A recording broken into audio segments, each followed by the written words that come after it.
విజయవాడ బాంబే కాలనీలో వరద బాధితులను సినీ నటుడు సాయి ధరమ్ తేజ్ పరామర్శించారు. అమ్మ ప్రేమ ఆదరణ సంస్థ వృద్ధాశ్రమంలో వృద్ధులతో మాట్లాడి యోగక్షేమాలు తెలుసుకున్నారు. వృద్ధాశ్రమంలో వరద బాధితుల సహాయార్థం 2 లక్షల చెక్కును వృద్ధులకు అందించారు. వరద ముప్పు నుంచి అందరూ త్వరగా కోలుకోవాలని దుర్గమ్మను దర్శించుకొని ప్రార్థించానని సాయి ధరమ్ తేజ్ తెలిపారు. తన వంతుగా సహాయ సహకారాలు అందజేస్తున్నానని, బాధితులను ఆదుకోవడంలో ప్రభుత్వ స్పందన చాలా బాగుందన్నారు. ఇక ప్రభుత్వం తగు రీతిలో స్పందిస్తున్నందుకు తాను గర్వంగా ఫీల్ అవుతున్నానని తెలిపారు. కాలనీలో అమ్మ ప్రేమ ఆదరణ సంస్థ వృద్ధాశ్రమంతో తనకు విడదీయరాని బంధం ఉందన్న ఆయన, తనకు ప్రమాదం జరిగినప్పుడు తాను త్వరగా కోలుకోవాలని వృద్ధులంతా ప్రార్థనలు చేశారని గుర్తు చేశారు. ఇక వృద్ధాశ్రమం అభివృద్ధికి సైతం తాను సహకరిస్తానని తేజ్ పేర్కొన్నారు. ఉప ముఖ్యమంత్రి పవన్ కళ్యాణ్ వరద బాధితులను ఆదుకోవడంలో ఏ విధంగా స్పందిస్తున్నారో అందరికీ తెలుసని, ఆయన సాయం చేయటం లేదంటూ వస్తున్న విమర్శలు పట్టించుకోవాల్సిన అవసరం లేదని ఈ సందర్భంగా వ్యాఖ్యానించారు సాయి ధరమ్ తేజ్.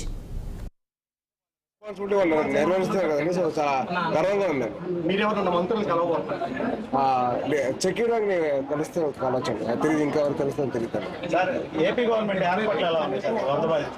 అన్ని బాగా సక్రమంగానే, ఎవరు అందరూ చాలా నయంగా త్వరగా కోలుకుంటున్నారు. సో అందరూ చాలా బాగుందండి.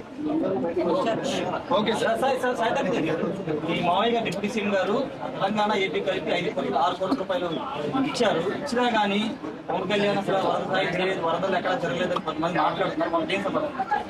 అంటే అది సమాధానం చెప్పే కంటే ఆయన తిరుగుతున్నారని మీరు చూపిస్తారు కదండి, మీరు దగ్గర మీరు చూస్తారు కదా, ఎంతవరకు ఆయన సహాయం చేస్తారు ఏంటని మీరు చూస్తారు కదా. సో ఆ వర్క్ విల్ షో అండి, ఆయన పని చేసే తీరు తెలుస్తుంది.